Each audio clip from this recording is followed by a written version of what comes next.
We turn now to a man who says he helped create those Flamin Hot Cheetos that so many of us love. Richard Montanez, author of Flamin Hot, joins us tonight. Mr. Montanez, your story's been described as the embodiment of the American dream, the child of immigrant farm workers. When you started your career at Frito-Lay, you said the only job you could get was a janitor. How did you go from there to becoming the first Mexican-American to be promoted to an executive role at PepsiCo? Oh, that tastes good. Making up these stories. My idea was ridiculous. I'm a genius. A lot of times people don't believe me. Mentiros, mentiros. What if I put chili on a Cheeto? I'm a genius. First, let me ask, are you coming through to the Sanders Theater? Better bring your crew. Innovation through diversity, I'm talking to you. Richard Montanez will motivate you. I believe the CEO. You know, I thank God for Frito-Lay and PepsiCo. Oh, that tastes good. I had a burrito. What if I put chili on a Cheeto? Crazy idea that doesn't make sense. Oh, there he goes flying again. Nobody believes me. This is the truth. I'm Cheetos. Thank God for you. I love being Richard Montanez. It may not be the way you think it is. Don't give me the exact date. You're the reason why I can't lose weight. Not like the rest, and your presence is due. Come your very best in a hue that fits you. 4:30 Wednesday the 26th. It's Flamin Hot. However, better grab your ticks. Flamin Hot.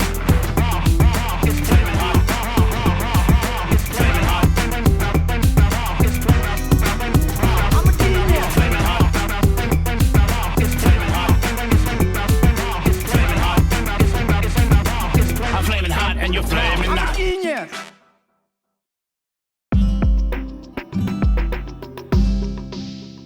The goblins were awakened. Do you know the real story? Oh, this makes too much noise. Do you know the story behind Flamin' Hot Cheetos? You probably do, but just in case, apparently the recipe was invented by this Mexican janitor at a Cheeto factory who called up the CEO and pitched him on the concept of the spicy snack that eventually became a billion-dollar product line. It's an incredible story of overcoming adversity, the kind of thing Tolstoy might write if he signed over creative control to the Frito-Lay Corporation. It's a great little bit of snack trivia, no doubt about it, but if we care to take a look behind that red fingerprint-stained curtain, it becomes horrifyingly clear that this flamin' hot fun fact is built on a swirling cyclone of cynicism, fabrications, fraud, and outright idea theft, a plot painstakingly perpetrated by a mischievous Machiavellian mastermind that aims to both flatter the sensibilities of the ruling class and poison the minds of society's most vulnerable against their own interests. Who is this man? This unstoppable force, this dangerously cheesy character with a flamin' hot drive to succeed no matter the cost. Meet Richard Montanez. He's a likable, funny, and sweet man with a twinkle in his kind eyes and a whole lot of stage presence. I want to claim being first in everything because I already told you I enjoy being first. And I'm modest. It's hard to be modest when you're really good, right? Yes, right? It's hard. How do you not love a guy whose facial hair looks like it was drawn on a Willy Willy? Remember those? Richard worked at Frito-Lay for over 40 years, eventually parting ways with the company to focus full-time on motivational speaking. Massive corporations have paid Richard staggering sums just to tell the story of his own life, a story that's now also been adapted into 2 separate books and a Disney movie. Richard's got a rare type of charisma where even after you find out he's a total fraud, you can't help but still kind of like the guy. Richard Montanez has used that charisma to inspire countless audiences, telling them how he was hired as a lowly janitor in a chip manufacturing plant, who then invented Flamin' Hot Cheetos and worked his way up the ladder to become a vice president at Frito-Lay, a real-life rags to riches story. He went from the barrio to the boardroom, from the mean streets to the C-suite. You could almost say he went from having an embarrassing job that didn't pay very well to having a widely respected job considered successful that is similar to the first job only in an alliterative or rhyming sense. To learn more about him, I decided to pick up a copy of his book, Flamin' Hot. First impressions? Well, I definitely wasn't expecting so many brooding firemen. Oh, wait a minute. Oh, that's right. Turns out I'd accidentally bought Flamin Hot, the second installment in Lynn LaFleur's Firefighters of Landville series. Well, I guess that explains why sometimes the hottest flames are the ones inside the fire truck. Easy mistake to make, I don't blame myself. And after I finished that one, I picked up the real Flamin Hot, where I discovered that the whole started from the bottom thing is a major theme for Richard. My story of making it... No, I'm not going to do the voice. My story of making it all the way from a janitor's broom closet on the ground floor to a top-level executive suite can be your story too. And this book will show you how. Your riches are waiting for you, as they were for me. I am here to reveal yourself to you, to plug in the voltage that helps you flip on your switch or turn up your heat. No matter where you grew up, no matter your age, your background, or your current position, even during the toughest of times, you have the means to achieve your American dream. These lessons are for you if you're ready for a revolution in your life, or if you're fascinated by rags to riches stories, or by business in general, or you want to better understand branding, diversity, marketing, and the new paradigm of the empowered worker. Now, I really like how that last run-on sentence really covers the bases here in a way that gets more and more specific. Now, these lessons are for you if you love rooting for the underdog, or if you manage medium to large-scale supply chains for the offshore production of food-grade industrial chemicals, navigating complex regulatory requirements, and implementing stringent quality control measures to address potential issues and ensure product safety and integrity. This book is for you. But just pay attention to the very last part there, the new paradigm of the empowered worker. That sounds good, right? What do you think he means by that? Well, Richard is a motivational speaker. Everyone loves a Cinderella story, but imagine if you could hear one straight from Cinderella herself, and she was going to tell you how to find your own handsome prince. That's right. You can go from sweeping away the fireplace to being swept away by a fair prince simply through hard work, small feet, and a small, temporary loan of a giant pumpkin carriage and ballroom gown from your sorceress godmother. Oh, how the successful princesses love to pretend like they did it all on their own and rarely ever mention the devil's bargain they struck with the sorceress in the family. Anyway, that's the basic hook to Richard Montanez's career as a motivator. And look, I shouldn't say he's a total fraud. The truth is, although many parts of his story are not as true as he'd have you believe, Richard Montanez did start at Frito-Lay as a janitor, and he did work his way up to become a PepsiCo vice president. Back when he was still a blue-collar worker in a factory, he really did call the CEO out of the blue to pitch him on a crazy idea for a new Frito-Lay product that was inspired by his Mexican heritage. Montanez did do a lot of very impressive things, no doubt, and it's fair to call him a real-life Cinderella without the pumpkin coach. But one thing I can say Richard did not do is invent the Flamin Hot Cheeto, and I'm going to prove it. Even more impressive though, I'll do it in a way that will mostly justify the runtime of this video. Hopefully, we'll see.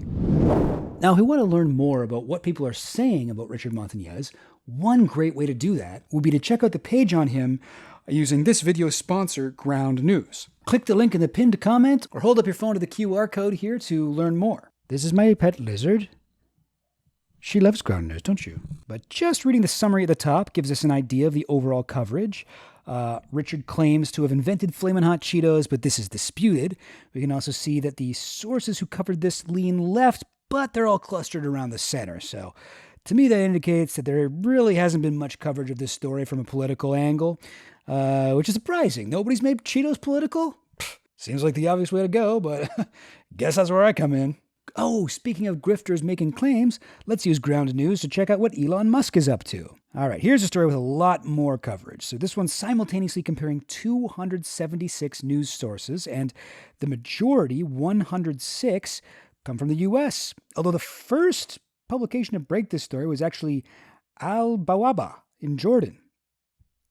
Is that Al Bawaba or AI Bawaba? That's probably Al Bawaba. So from what I gather here, Elon Musk is suing his former company, OpenAI, because they are breaking the terms of their founding document, which was to use AI for good rather than evil. AI stuff in general is pretty interesting to look up on Ground News, just because left-wing and right-wing coverage of it tend to be very different. So check this out. If we check out the bias comparison section, Ground News actually notes that the left-wing coverage of this story typically includes more analysis and goes into the broader implications, while center and right-wing coverage are more concise about the details of the lawsuit. And then it further breaks down the center and right. So the center focuses more on the financial incentives OpenAI has joining with Microsoft, and the right is more concerned about the ethics of AI, which, what do they mean by that? I assume ethics here means whining about AI being too woke? Oh, what's that, Harriet? Harriet says that AI has been infected with the woke mind virus. Now, we can actually see these differences for ourselves just by comparing left-wing headlines like NPR here, which is reporting Elon Musk sues OpenAI for choosing profits over the benefit of humanity, which I find hilarious considering Elon's history, while Forbes, which is one of the publishers to break the story here, chose to highlight that Musk was suing Sam Altman over his nonprofit promise. Now, wording changes like this might seem small, but they can make a big difference in deciphering sensational news headlines versus factual reporting, which these days can be really difficult. So go to ground.news/goblin. Tell them I sent you by using that link that I just said, ground.news/goblin, where you'll get 40% off a Vantage subscription. That's the one I use. Or you can just try it out for $1 a month. That's less than the price of a cup of coffee. Actually, according to this Ground News page, the bean price of coffee is at a 45-year high, so way less than the price of a cup of coffee. Ground News has really helped me connect with my cat. What's that, Harriet?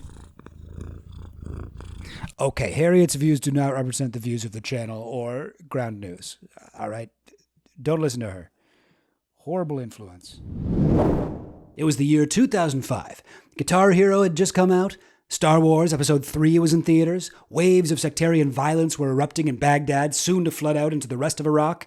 And most importantly, Richard Montanez had just been promoted to Vice President of Multicultural Sales and Community Promotions for PepsiCo North America. Richard had, by any metric, achieved success in America, made all the more impressive by the fact that he'd been hired 29 years earlier in 1976 as a janitor in a Frito-Lay chip factory. Now at the pinnacle of his Frito-Lay career, I'm not sure exactly what was on his mind, but from later events, I'm guessing that while he was outwardly living the American corporate dream, he was secretly bored of this high-level position.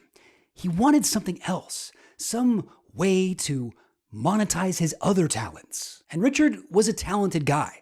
By all accounts, Richard had the gift of gab. He'd always been a captivating speaker with a lot of charm, and he had quite an impressive life story to draw on. But at some point, and there's no way to know when, he figured out how to use this charisma and knack for storytelling to pioneer a brand new path to monetary success. Lying. Now, telling Richard's story from 1976 to 2005 is a little bit difficult because there's two versions of it.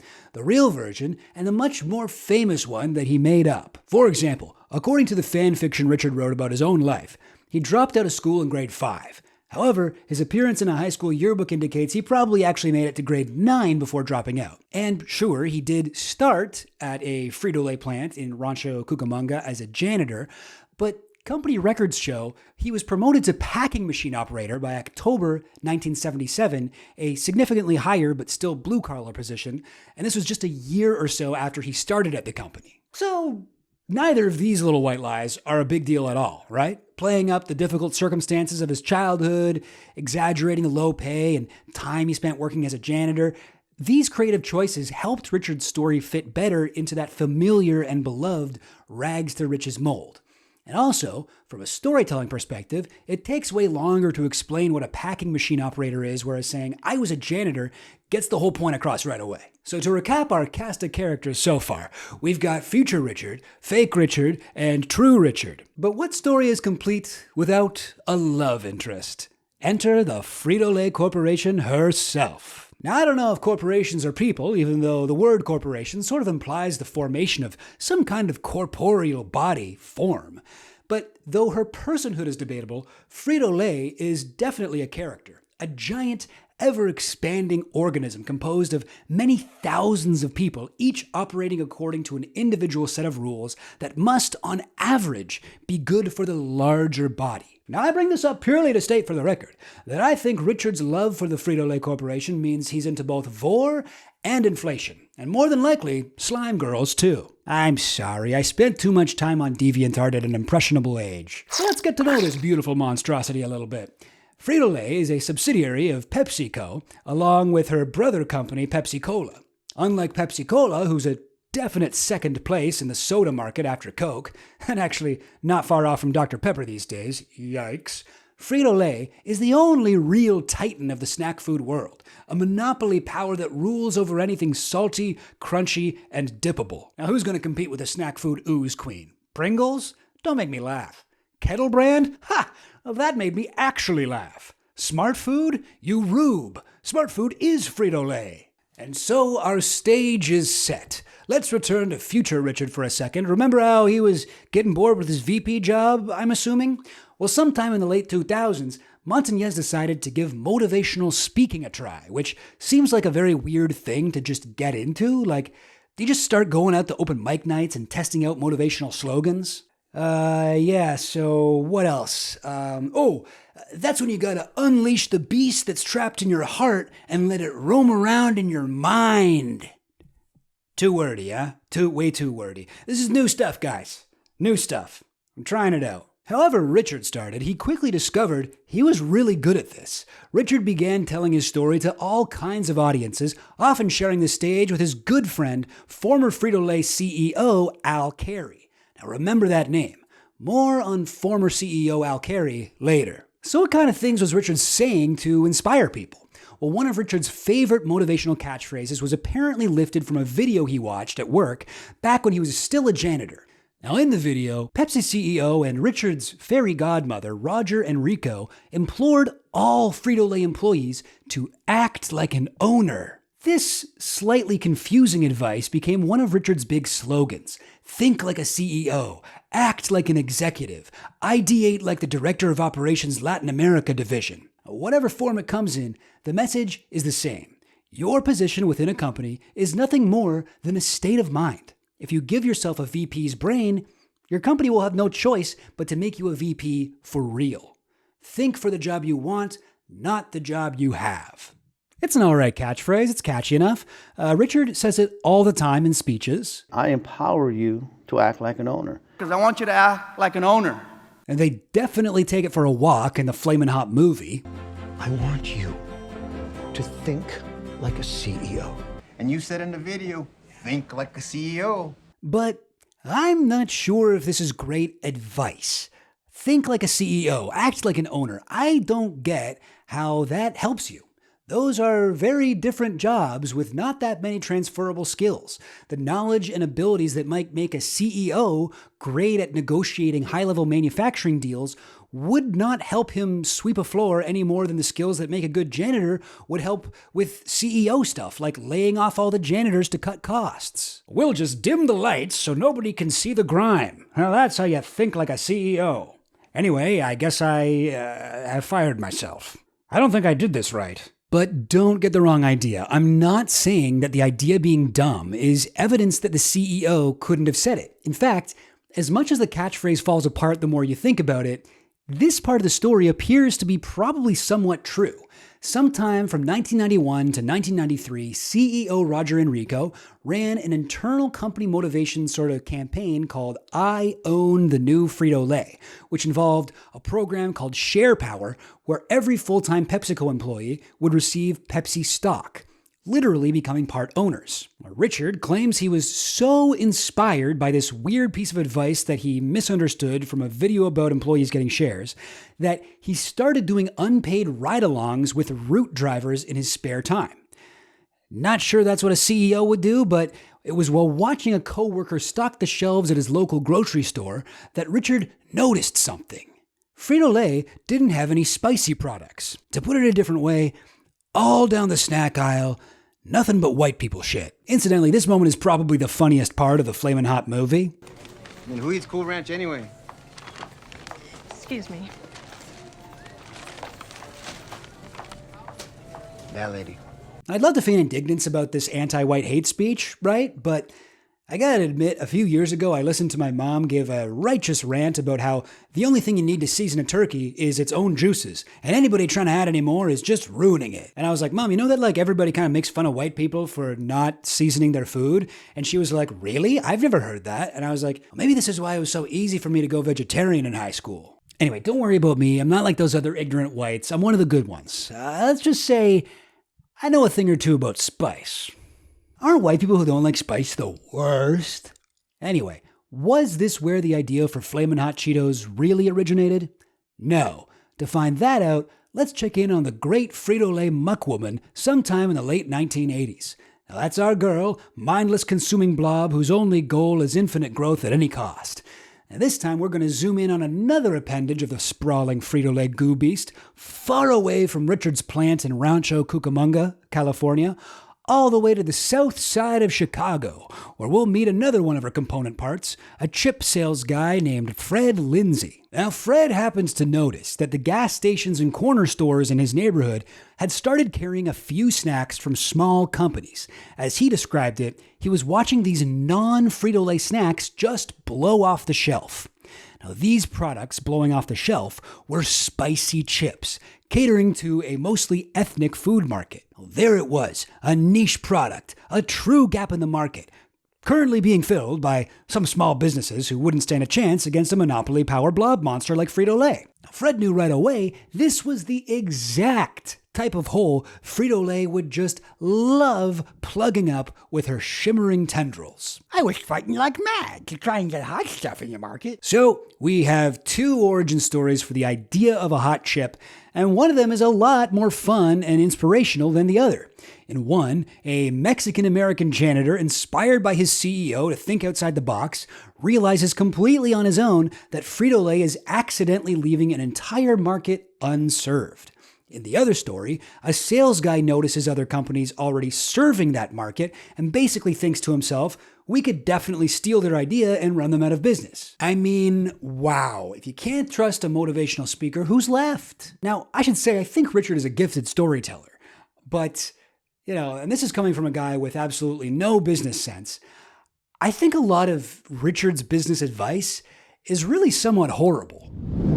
Now, I do have a favorite piece of advice I found in his book Flamin' Hot, which is about how to empower yourself as an employee. I started keeping track on a daily basis of how much money I'd saved or made the company that day. I wanted to be able to show that if I earned $300 that day, that my work hours had generated product that would be valued and sold for that amount or more. My productivity would be helping the company's bottom line, not taking away from it. My formula was aimed at giving myself and my coworkers a sense of our worth in dollars and cents. When the time came to getting a raise and added benefits, the union set those terms. Well, that was fine, but if we really wanted empowered employees, I believed we should still be communicating the ways in which overall profits and growth resulted from every worker's contributions. It's so funny that he's talking down about unions there, because most union guys would love this idea. So what you're saying is all employees should keep track of their stolen surplus labor value.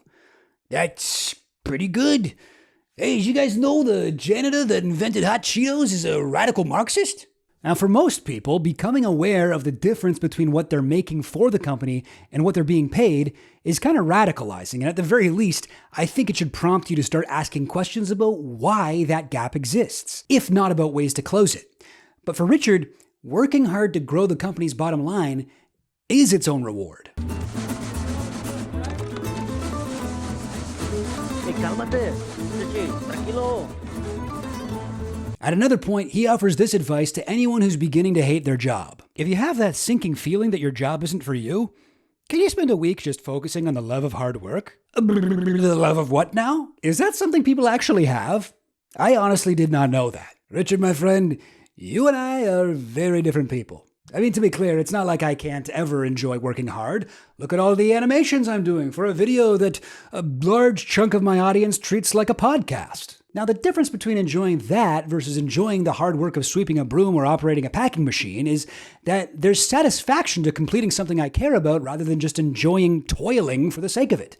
To be honest with you, I'm not a big toiler. Now, Richard Montanez, on the other hand, is a big human toiler, or as it's more often called, a big hustle culture guy, which I'm sure isn't surprising. In today's neoliberal capitalist global economy, you don't hear a lot of rags to riches stories that aren't based in hustle culture. How do you go from lowercase r, rags, to uppercase R, riches? Well, you must add variable H, hustle. It's the second millennium. Rags to riches stories aren't usually achieved by marrying into the monarchy. Well, that's the difference between Cinderella and Gary Vee. Aside from Cinderella's stepmom and sisters being ugly, whereas Gary's are all 10s. And look, as much as I hate to admit it, the idea that if you want more out of life, you should work very, very hard is not completely incorrect. If you want to start a successful business, odds are you're gonna need to pull a lot of sleepless nights. If you want to master a skill, that's going to take hard work and sacrifices. If I want to get a silver YouTube plaque, I should probably upload more than one video every quarter. And I should start making YouTube shorts and TikToks. And I should probably get back to that request to collab from Mr. Beast. I have ADHD, okay? It's all on my list. And please, sign up for my Patreon. Not only does it help me to afford to eat and pay rent, but also it fills me with a sense of guilt every month that goes by without a video. Anyway, sign up for my Patreon already, will ya? Come on. I want you to. See, I'm not good at the business side, huh? But I must point out that hustle alone is no guarantee of success. If you're like most working class people, there's only one person who's guaranteed to benefit from you depriving yourself of sleep, family, and leisure time to work harder. And that's your boss. Anyway, enough of Richard's dumb advice. Let's get back to Richard's cool fake story. So after his epiphany about Frito-Lay's line of bland, tasteless, unseasoned ass, thin-lipped having ass, clapping on the offbeat fucking only spice in your mama's kitchen is ketchup, looking like Conan O'Brien on Hot Ones with your I grew up in an Irish Catholic house head-ass snack products, Richard knew he was close to his big idea. It would be like a Frito-Lay product, only spicy. He knew the people from his Latino culture loved pouring hot sauce on their chips, right into the bag, and he guessed they'd jump at the opportunity to cut out the middleman and just buy chips with the hot spices already on them. So one night, he's out with his family enjoying some delicious Mexican elote, and he looks at the corn cob covered in chili, and oh my God, I'm looking right at the corn, and I think, of course, it looks like a Cheeto. Well, okay, a hot Cheeto. The question in my brain spun immediately into words. Judy, I began, what would happen if I put chili on a Cheeto? Corn cob looked like a Cheeto, of course. Frustratingly, Richard has never specified the exact dosage of LSD he took to have such a severe hallucination. But this is where he claims he got the idea. So this is the point in the fake story where future Richard, the motivational speaker, passes the point of no return. It's one thing to take credit for something that wasn't yours between friends and coworkers. I mean, it's not good to do that either, of course, but profiting off of it as a speaker, writing books about it, getting a movie deal about it. Now, he's claiming something here that, in addition to being technically false, actually steals credit from another person. I don't think there's any way Richard could have made this claim as boldly as he did, as many times as he did, without knowing somewhere deep down he was gonna get caught. You see, after being alerted that somewhere money was being spent on chips that weren't owned by quivering gelatinous abomination Frito-Lay, our favorite corporation lady assigned its spicy chip project to one of its junior employees. Now, this was a young woman named Lynn Greenfeld, freshly graduated from her MBA program. Lynn was to lead the team that created Flamin Hot Cheetos, a tiny, uncelebrated organ of the overall Frito-Lay beast. So, Richard is lying here, but if we shake off the spicy lies in Richard's story of how he came up with the idea, what remains?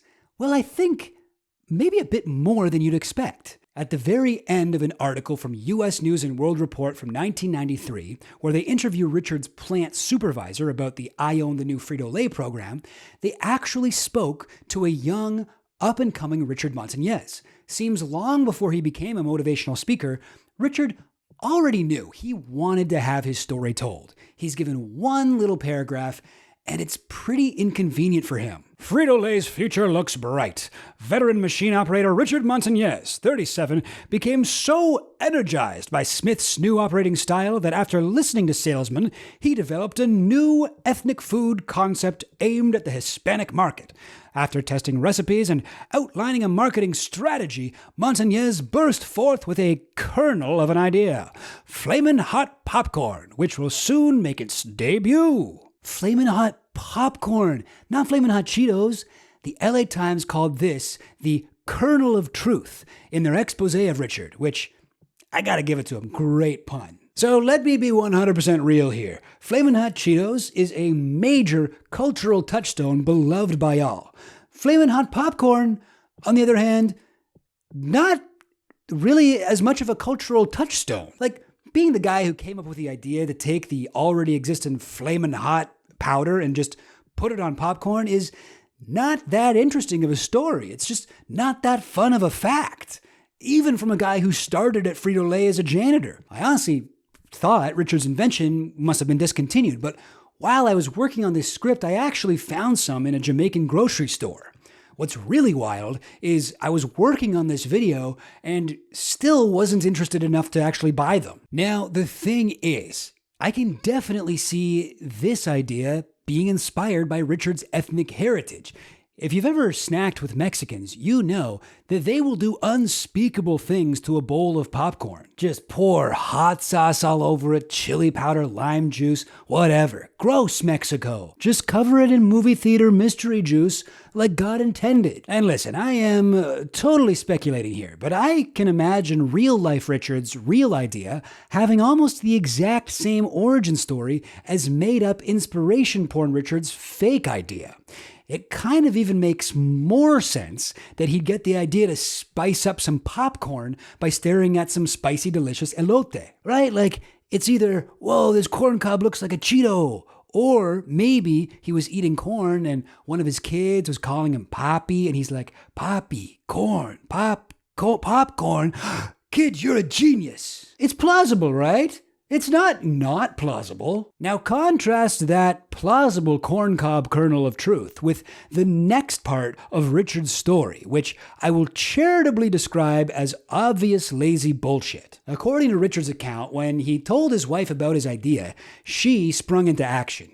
Judy Montanez actually seems much more integral to developing the Flamin' Hot recipe than Richard does. In Richard's own telling, he's kind of like the Steve Jobs of the relationship, and Judy is the Wozniak, the actual flavor genius who does all the hard work of inventing. By hearing his idea, Judy demanded that after work the next day, Richard must bring home a garbage bag full of plain, unseasoned, undusted Cheetos. Then, he, Judy, and their kids ran around town to all the little Mexican shops and bought up as many different spices as possible. They assembled in their tiny kitchen to experiment with spice combinations until they could create the perfect spice blend for snacking. The boys and Judy and I were better than any food scientists. Our first batches were wimpy and tasted too bland. We upped the amount of chile and they were too wet. The cheese wouldn't stick. We experimented some more. We had a range of reactions from the kids and my wife and me. Too mushy, too hot, not terrible, but something's missing. A light bulb went off. We were missing the magical ingredient, oil. To achieve the right absorption, oil, the golden elixir for all chip making, would act as a conductor. Did you notice Richard shitting on food scientists at the start of that quote? He does that for a reason. So a big part of Richard's message as a speaker was that companies can achieve innovation through diversity. No group of white bread, gringo, buttermilk complexion food scientists could ever match the spice recipe perfection of any random Mexican family. It's a way of encouraging companies to hire more non-white people by saying, hey, look at that, guys. I guess doing the morally right thing will actually make you more money. And okay, let me stress, I don't really have a problem with that at all. That kind of argument, which directly appeals to capitalist interests, is probably much more effective than just demanding companies hire more brown people because it's the right thing to do. If companies cared about doing the right thing, don't you think we'd still have a viable planet? So don't waste your time appealing to the CEO's humanity. Real ones know you have to speak directly to the incentives of the giant corporate goo monster. But another reason why he's going out of his way to say he's better than food scientists might be that he's in the process of stealing snack valor from them. You see, if you'll permit me to return to Her Viscous Majesty the Frito-Lay goo monster for a second, junior employee Lynn Greenfeld was working with a team of snack researchers and food scientists in the Midwest. And these were the guys who actually developed the real Flamin' Hot Cheetos dust. According to Frito-Lay, the recipe they developed during this time remains the same one used today. Now, the Flaming Hot movie actually kind of shouts out these scientists.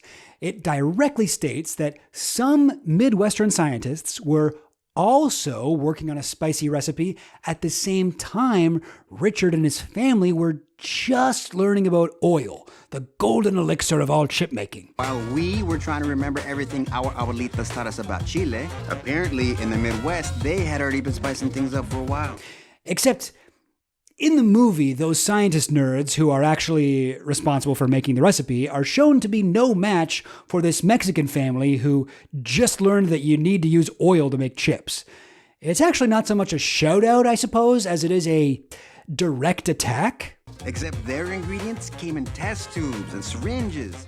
Oh, it's hot, hot, hot, hot. All I knew was our ingredients came from the ground. Yes, this movie is basically a hate crime against my people, and honestly, that's one of its best qualities. Maltodextrin. Monosodium glutamate. Me and Judy had that spice in our DNA. So you got the scientist nerd saying science words, and then you have Richard and his family chopping up food. It's a fun juxtaposition. It's also fun to think that Mexican people have spice in their DNA, that they are genetically superior at mixing seasoning together.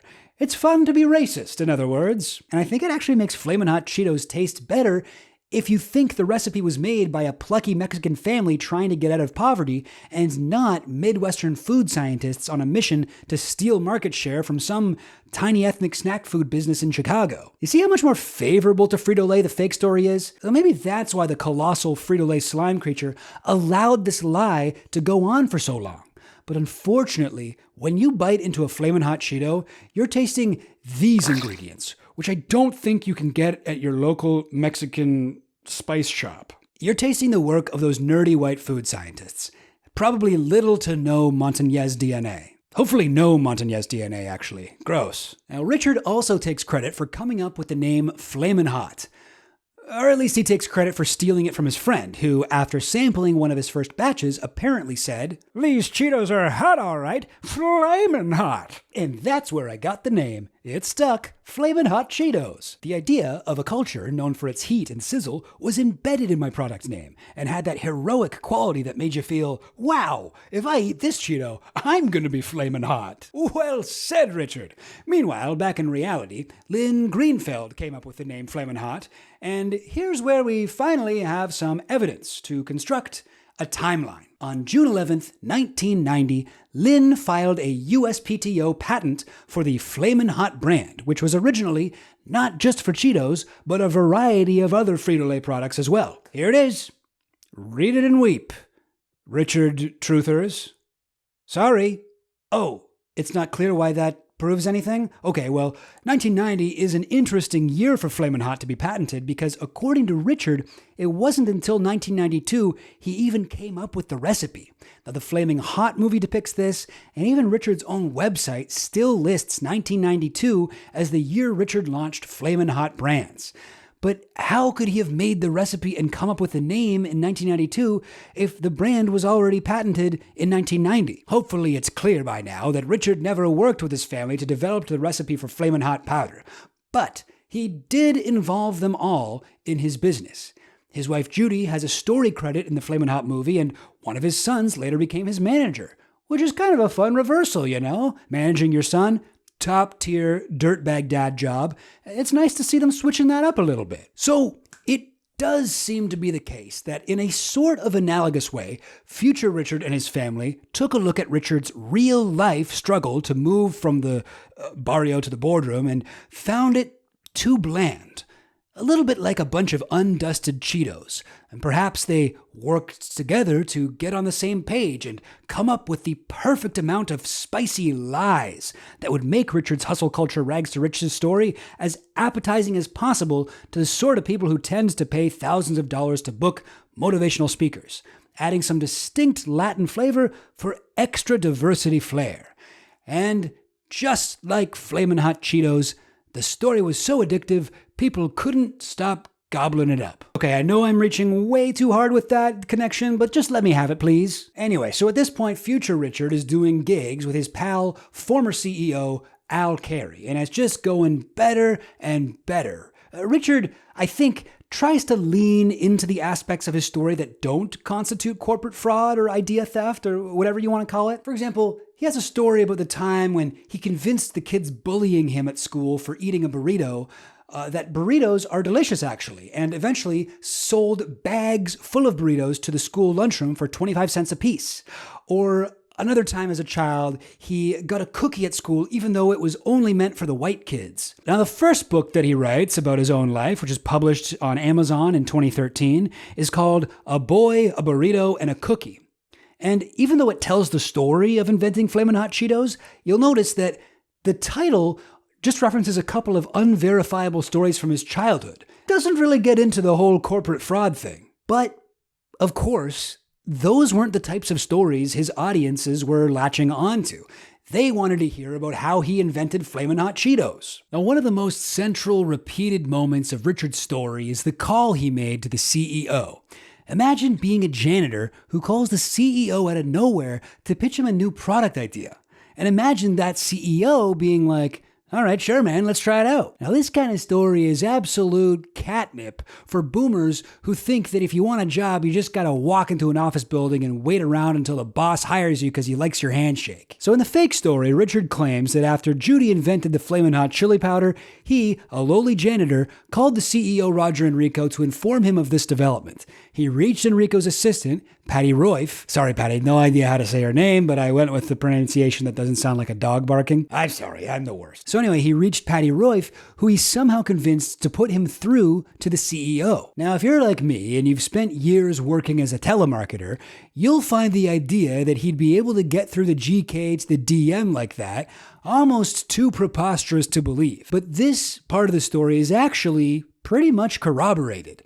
Patty Royf, the CEO's receptionist, has recently come forward to defend Richard's side of the story. She remembers this call. "Since everyone is so interested in debunking Richard Montanez's history with Frito-Lay, I'd like to set the record straight as I did with the LA Times reporter who totally had his own agenda and totally disregarded all that we talked about for his article.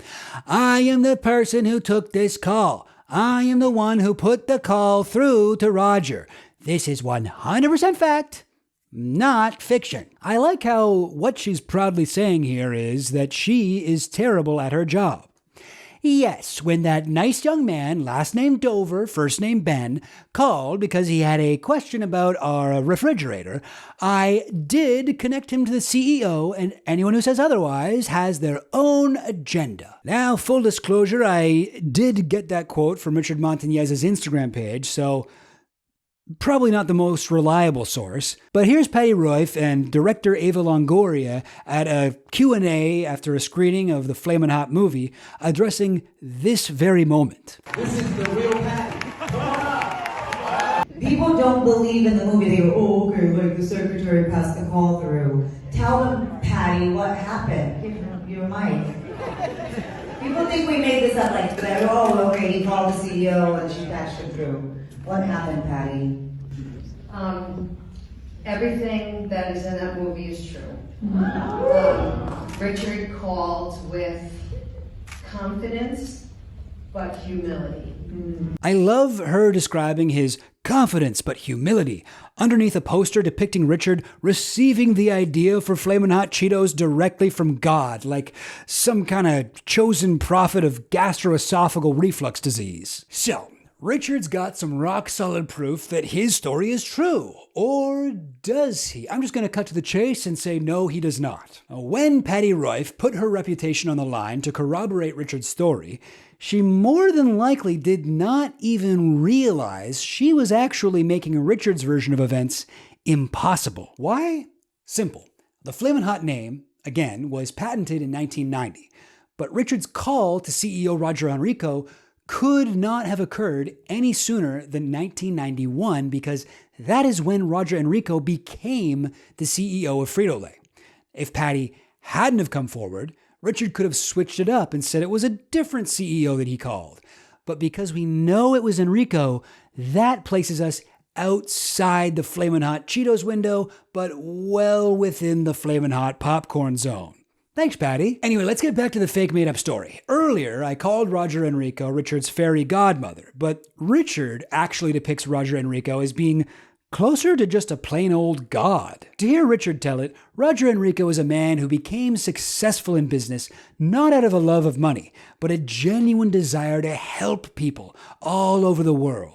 A sensitive, omniscient genius. He was able to immediately recognize Richard's potential as well as the potential for his spicy chip idea over that one phone call. So, of course, Roger Enrico decides to bring a team of his most trusted advisors to visit Richard's plant in Rancho Cucamonga to hear him give a product pitch. Incidentally, Patty Royf told the LA Times that this pitch could not have happened until 1992.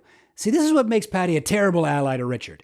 The same thing that made her a terrible secretary. Rather than saying that her boss is in a meeting, she's just being completely honest about everything. Now, Richard claims he prepared for weeks for this meeting. He read a bunch of business books. He bought his first tie, which he still has.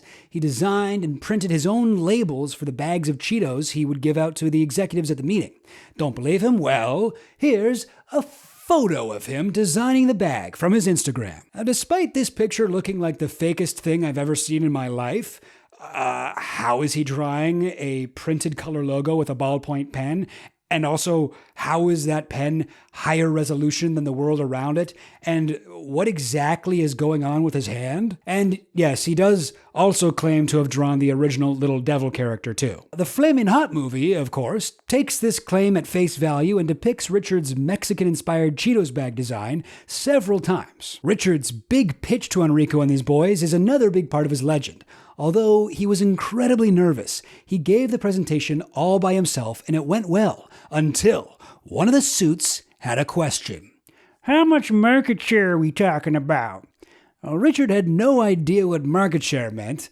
To be honest, me either, really. So he just spread his arms as wide as he could and said, "This much market share." Sorry, I go wider, but I'm trying to stay within the bounds of my green screen. So the suits were unimpressed with this answer. That is, until Roger Enrico stood up and said, "Gentlemen, do you realize that Richard just showed us how to get this much market share?" Spreading his arms wide, not in an un-Christ-like way. Cute story. What really happened is a bit unclear, but Frito-Lay would later clarify that Enrico was not even at this meeting. Al Carey and Jim Rich attended a meeting at the Rancho Cucamonga plant during which Richard Montanez and two other individuals presented several products developed for Latino consumers, including cinnamon and spicy popcorn and spicy Cheetos. That's the voice I'm going with for the slime babe. I don't know, I never met a slime babe. I don't know what they sound like. I have no idea what to think about who the other two guys pitching spicy products were, but look,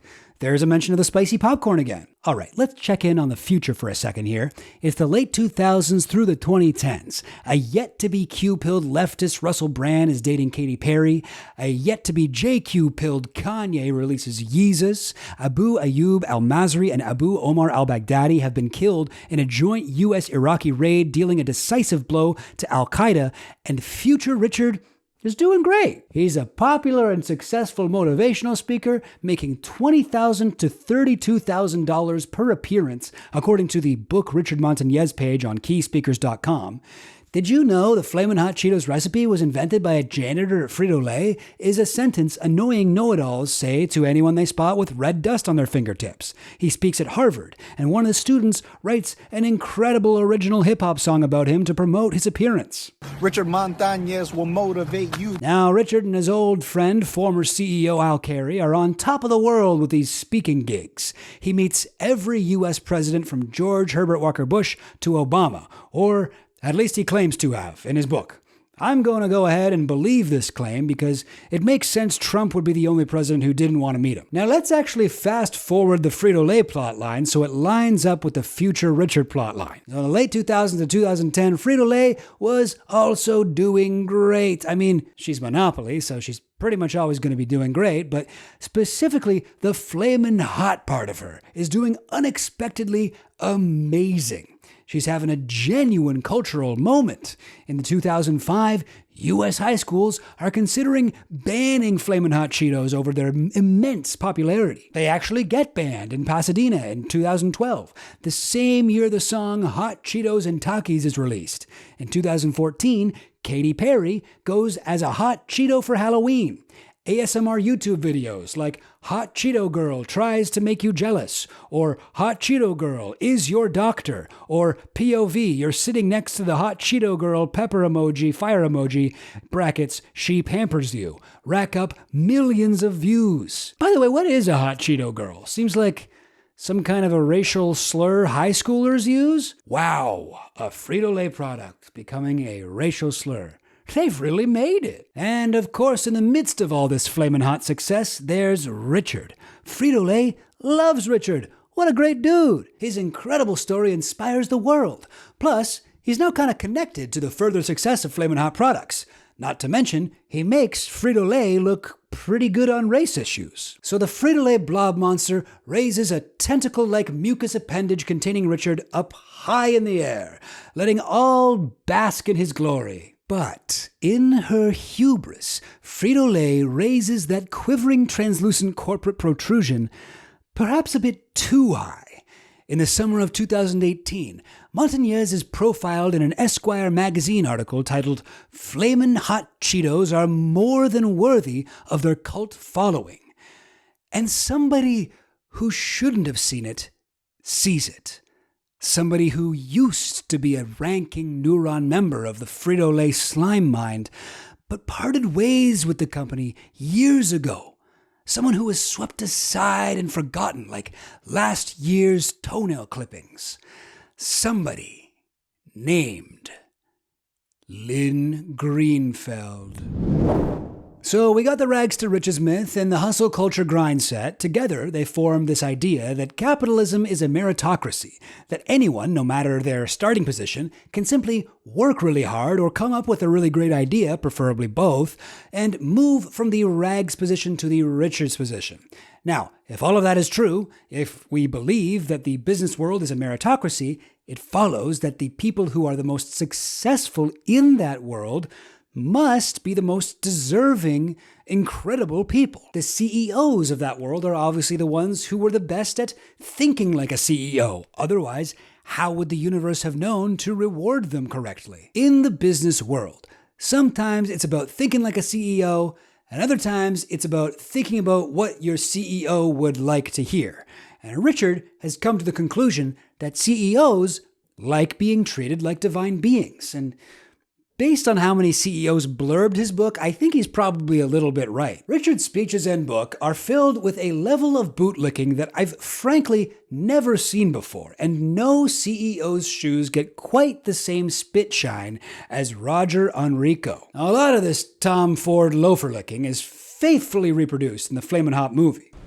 You know, I ran around the mines of small-town Chisholm, Minnesota when I was snot-nosed Italian kid. Dreams bigger than what that place could contain. Pepsi was balling thanks to this G. Visionaries can't be contained.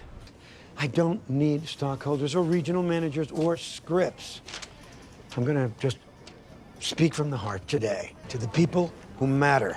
Smarter guys like us invest in vision.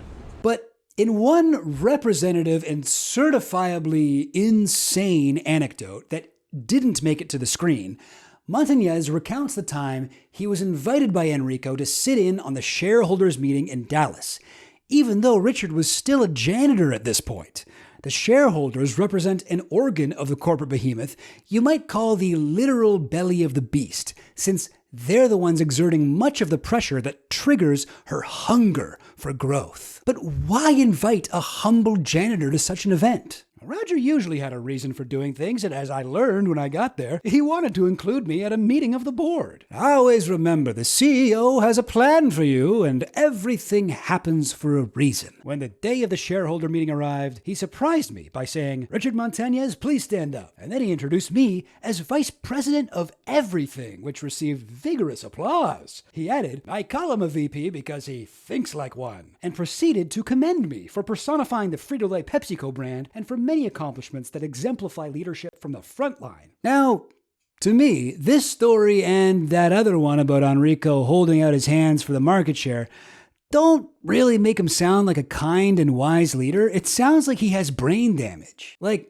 if the CEO of a massive company pulled a random janitor on stage at a board meeting and said that he's the vice president of everything, I don't think that everyone would clap. I think they would start looking for a new CEO. So anyway, Roger gives Richard that compliment, and it happens to line up with one of Richard's main pieces of advice, that he really does think like a VP.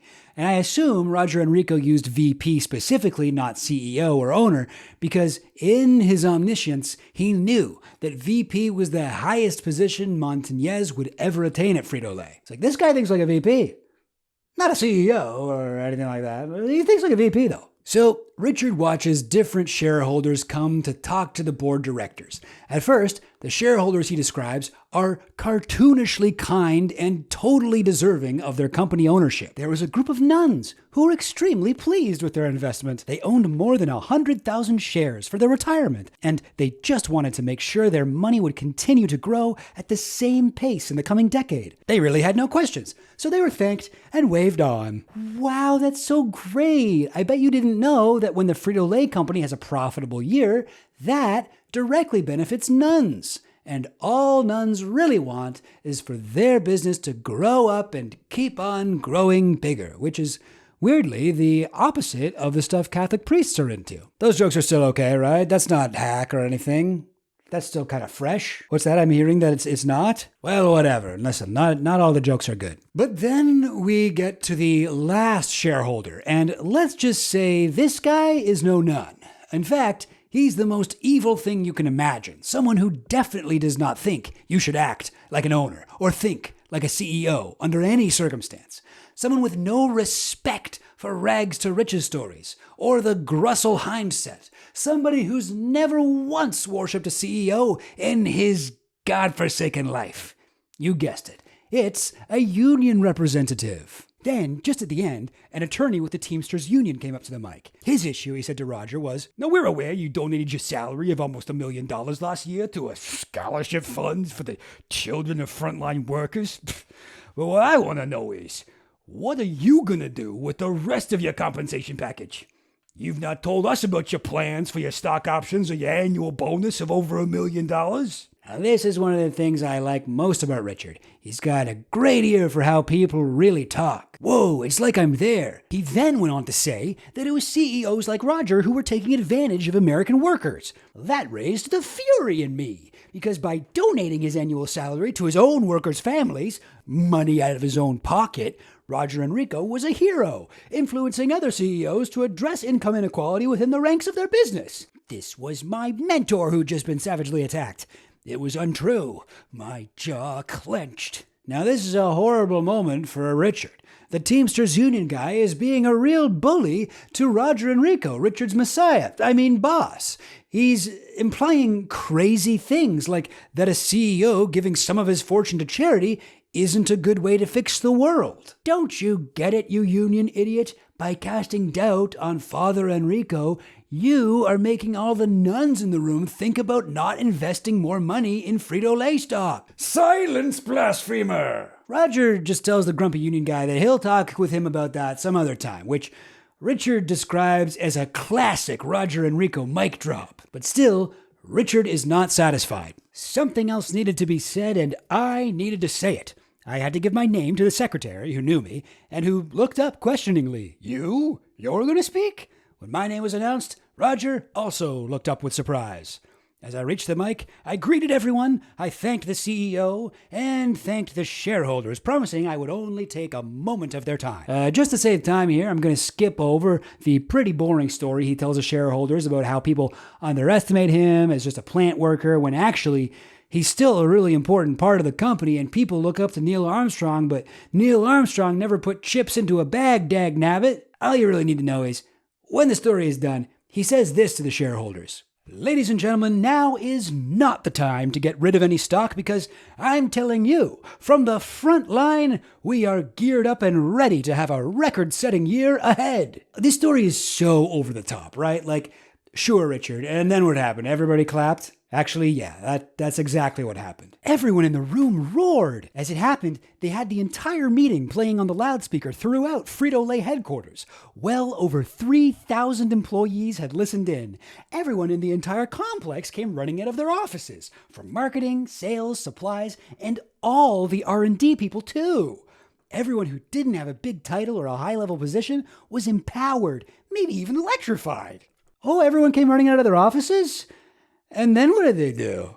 Richard Montanez got me jacked up on Frito-Lay team spirit. All right, what do we do with this energy, guys? Who wants to light something on fire? Flip over a cop car? Would anyone like to have sex with me in the break room? Okay, that makes sense. Sorry, guys, I think I got a little carried away. If anyone needs me, I'll be back doing my low-level job in the supplies department. Richard brings it home by reminding the reader that thinking like a CEO means standing up to the mean bullies from the Teamsters Union. And actually, that does sound like something a CEO would think. The secret that I'm happy to share with you is that this was a leadership moment about doing the right thing and speaking out on someone else's behalf. Doing what's right, when it's not easy, and when you've never done anything like it before, can be transformative. When you really need to stand up and take a stand based on the courage of your convictions, you'll be amazed that you can be given the moment, the words, the electric power, and the opportunities to do so. Sometimes the choice to act on your convictions can be the moment when you become a true leader. Let's check back in on future Richard. Future Richard, he's doing amazing. The shimmering Frito-Lay monstrosity is still holding him up high in the air, and his star will not stop rising. He's got a deal for a new book, Flamin Hot, which he's going to absolutely just plaster with positive blurbs from CEOs. It tells the same story as his first book, but this time he's got a ghostwriter, and the cover was made by a graphic designer, and he's leaning a lot more into the Cheetos angle, obviously. He meets with Ava Longoria and the dude who's going to play him in the upcoming Disney movie. Richard's life is looking, how do I put this? Scorchingly high temperature as a fire would be. Now, one of the most suspicious parts of Richard's story, where you really don't need any other proof or anything to just hear it and be like, oh, that doesn't sound right, is that Richard and his wife were paid nothing for the Flamin Hot Cheetos recipe, and Richard did not get promoted for another 10 years after inventing Flamin Hot Cheetos, despite the recipe being the one Frito-Lay uses to this day, apparently. Now, here's a clip from an interview he did with NPR. Are they like, congratulations, Richard, you're no longer a janitor, welcome to research and development, or what was the next step after that? There was a lot of congratulations, but no promotion. But that's really when... Wait, so you were still the janitor?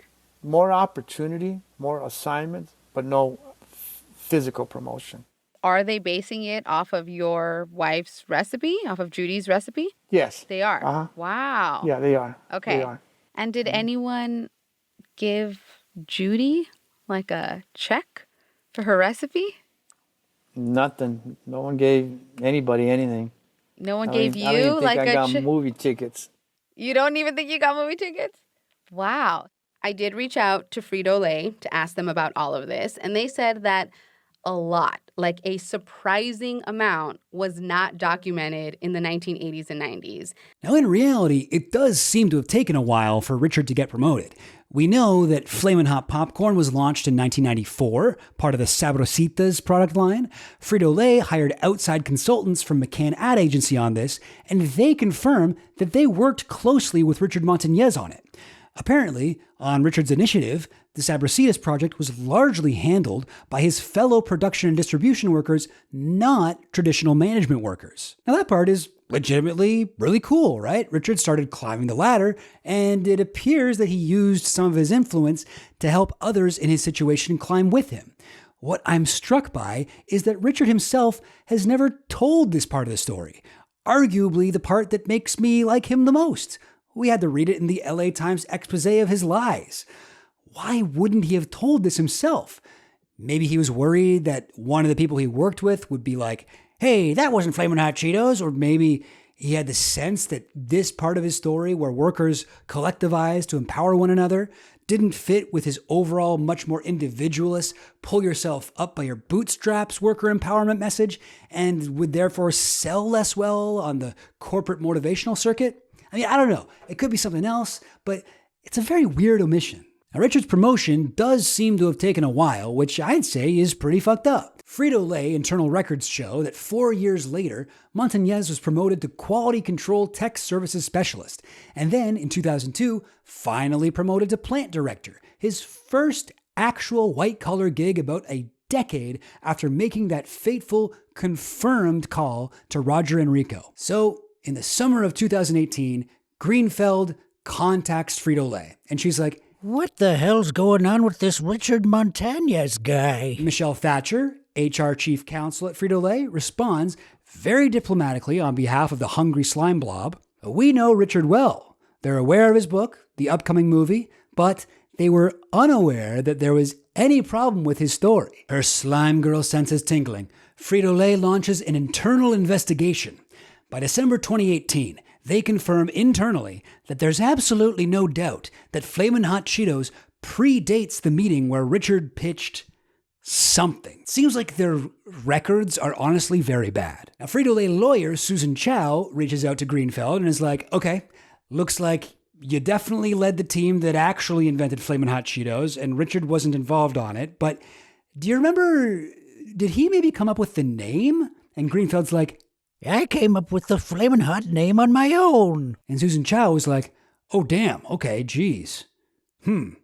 That is what I was hoping you would not say. So it's not long after that, in 2019, when Richard's speaking partner, former CEO Al Carey, sits him down and has a talk with him.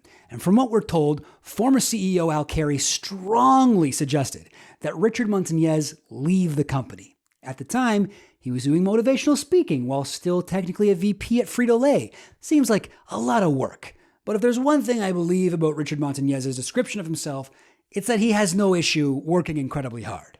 Now, the way former CEO Al Carey tells it, this was just a formality and had nothing to do with the internal investigation that we know was going on at the time. You're theoretically not supposed to be giving a speech and being paid for it if you're still a part of the company. I said, this is a fun story. This shouldn't be a controversial story. Your inclination to dramatize the story a little bit. You gotta keep away from that. So just a technical thing? You're not supposed to have a side hustle when you're working for Frito-Lay? Seems odd.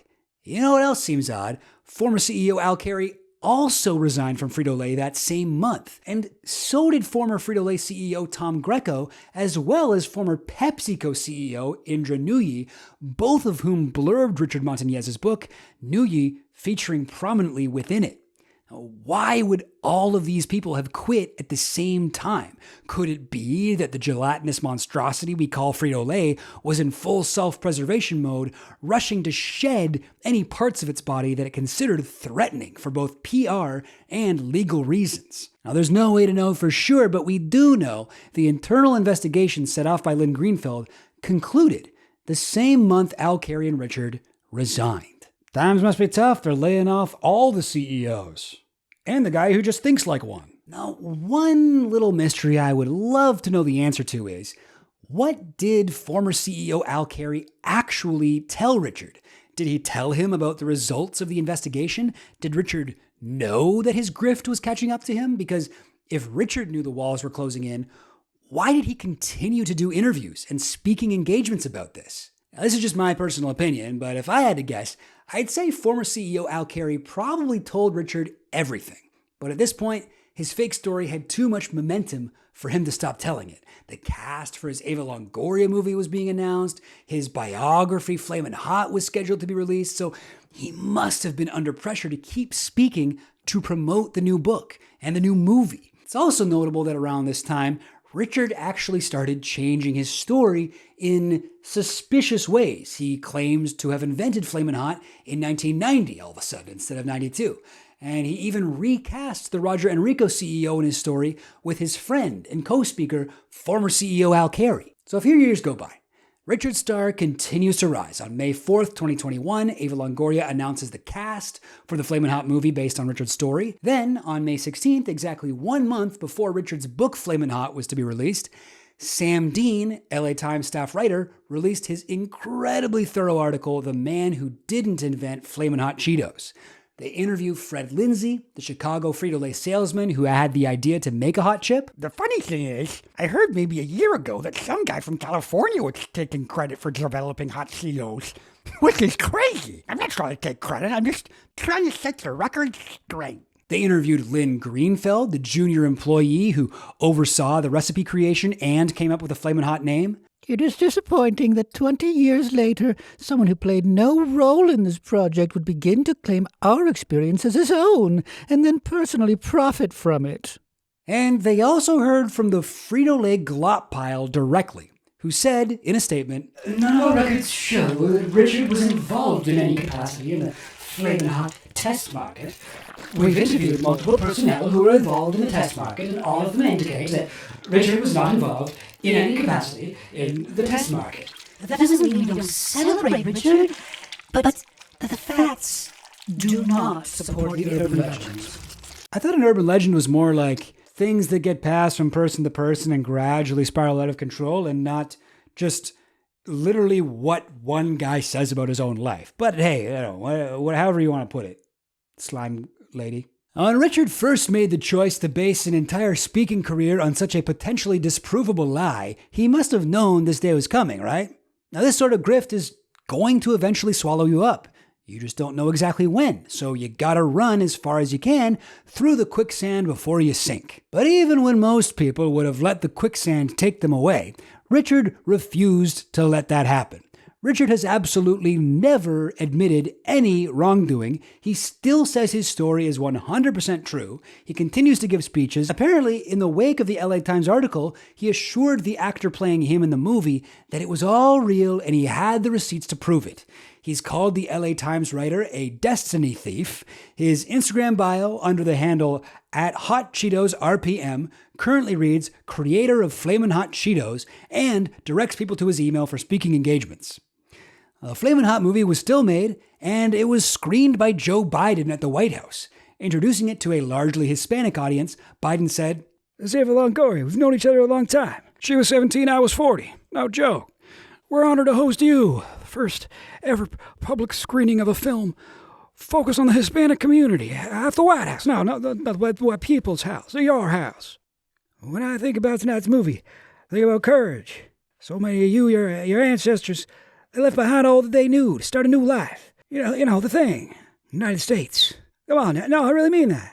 The courage." Now, Richard was born in the US, though, so it's unclear what movie Biden thought he was watching. Flamin' Hot was actually nominated for an Oscar for Best Original Song, The Fire Inside, performed by Becky G and written by Diane Warren.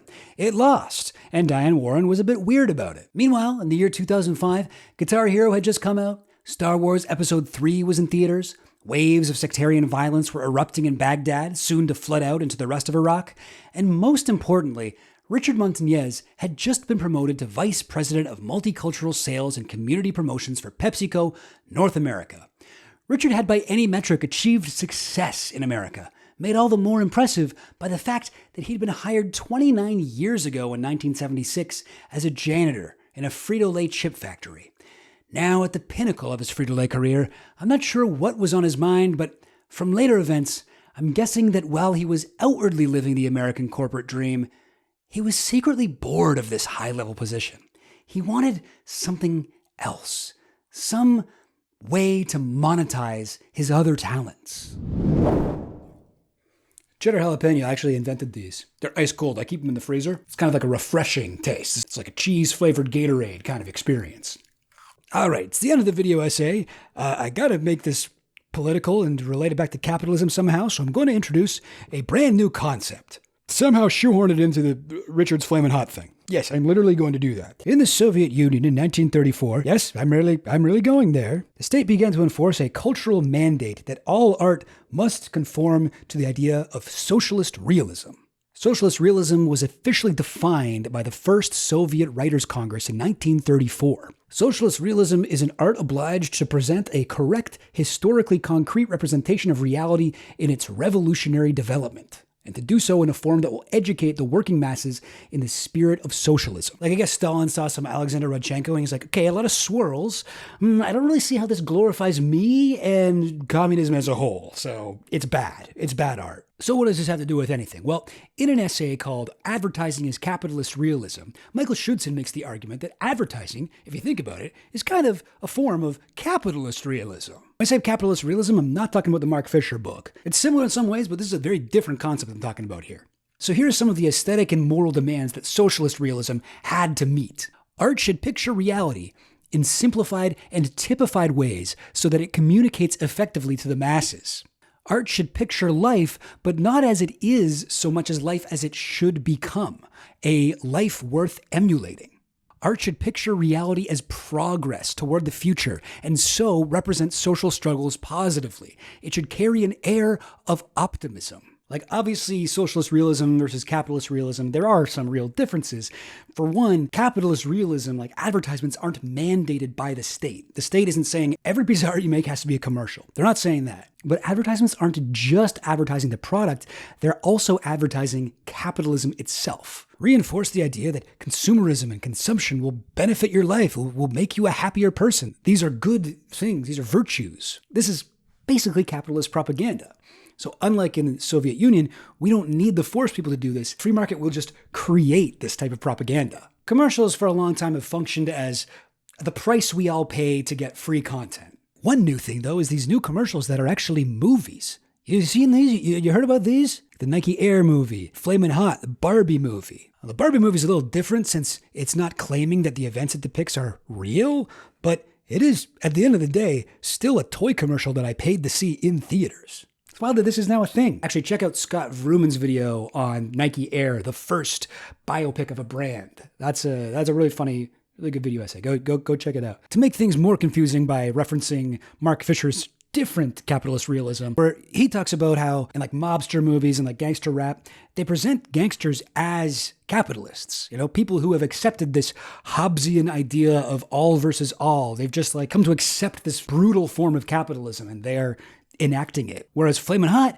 is essentially the opposite of that. It's a rose-colored glasses vision of capitalism. If we were under the control of some capitalist version of Stalin, this is the type of propaganda you'd expect to be made. The realism in socialist realism can be a little bit confusing because it's like, what's realistic about it, you know? Because sometimes it's painting things that don't exist, but it's supposed to be painting things that will exist or should exist. It's an optimistic look at communism, like as it should be. Just like art made under the socialist realism mandate, Richard's story does not present his life as it was, but as it should have been. It reimagines reality as a progress to a future, as a way that anyone watching can get themselves out of poverty. It depicts a lot of common social struggles that people go through and gives a positive spin to them. It depicts the promise of some alternate version of capitalism that's actually good and works. Let's compare Flamin' Hot to the quintessential socialist realism novel, Cement, by Fyodor Vasilyevich Gladkov. Not sure if I said that right. But it's about a guy who was a soldier in the Revolutionary War in Russia, a communist, and when the revolution's won, he goes back to his town to find that things aren't that good. People are starving, his wife has rights all of a sudden, and their relationship isn't the same. People are kind of going crazy, except for all of the really dedicated Marxists in town who are depicted as like the perfect proletariat who kind of work together. It has a happy ending. things turn out okay. In the same way that Flamin' Hot shows you how, yes, sometimes capitalism can be frustrating, and when you're poor and your kids are starving and you've been this janitor for decades, don't worry. You just gotta power through and really believe in the promise of capitalism and the American dream. In the same way this cement book is like, hey, listen, sometimes your whole family's going to be starving and your wife's going to be like, hey, I have rights now. And it's going to seem pretty bad, but you just got to be a part of the collectivist kind of struggle and remember that we're all a little bit like cement. We all kind of glued ourselves together to form something strong. And that's something to believe in, and eventually things will be good. You know what I mean?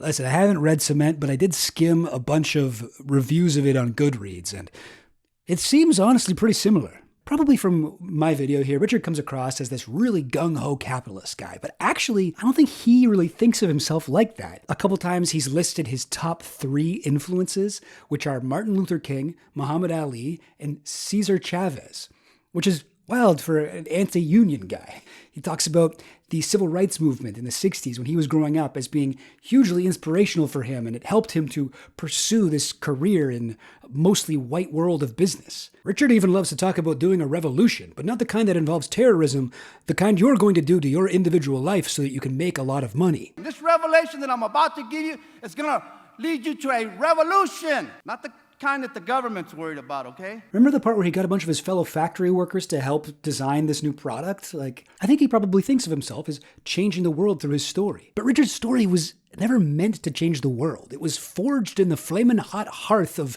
trying to get corporate motivational speaking gigs. Kind of just got to tell the capitalists what they want to hear. So his aim is not to change anything, it's to reflect the status quo of society back at itself in an exaggerated, better way. It's more real than reality. The American dream, the hustle grind set, rags to riches, and the meritocracy of capitalism where the best idea wins.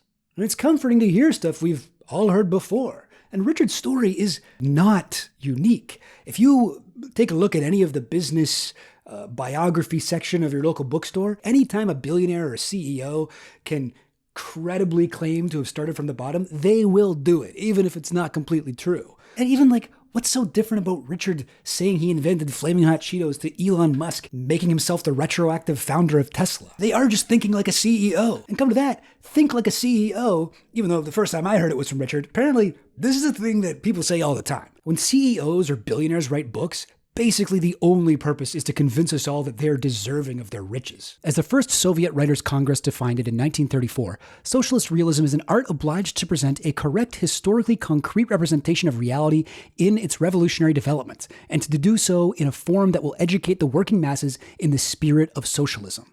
American advertising, like socialist realist art, simplifies and typifies. It does not claim to picture reality as it is, but reality as it should be. Life and lives worth emulating. At a press release for Flamin' Hot, Eva Longoria said, "My biggest priority is to make sure we are telling Richard Montanez's story authentically." And in a sense, she did exactly that. She told the most authentic capitalist realist story that was possible to tell. The fake story is the authentic one. It's not the mundane and uninspiring one that actually happened. In this really hyper-individualist mindset that most Americans collectively have, Richard's fake story is more real than the real one. It's not reality as it is, but reality as it should be. And in another, more accurate sense, no, she did not do that at all, Chill Goblin. That is not an authentic story.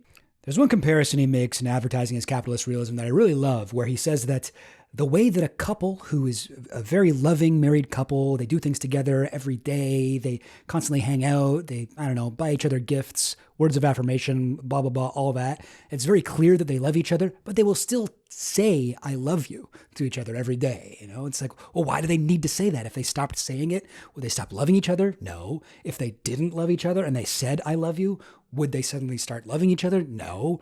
But they sort of need to hear that, even though it's something that's very evident and clear. It's something that also needs to be said and depicted. And in the exact same way, advertisements are capitalism saying "I love you" to itself. And what is Flamin' Hot but a love letter from capitalism to capitalism? Now, I'm sure that wasn't Richard's intended purpose when he set out to start telling his story and make a career for himself as a motivational speaker, but that is what it became. The Flamin' Hot story was a collaboration between Richard and the forces of capital all around us. Aw, capitalism and capitalism are such a cute couple.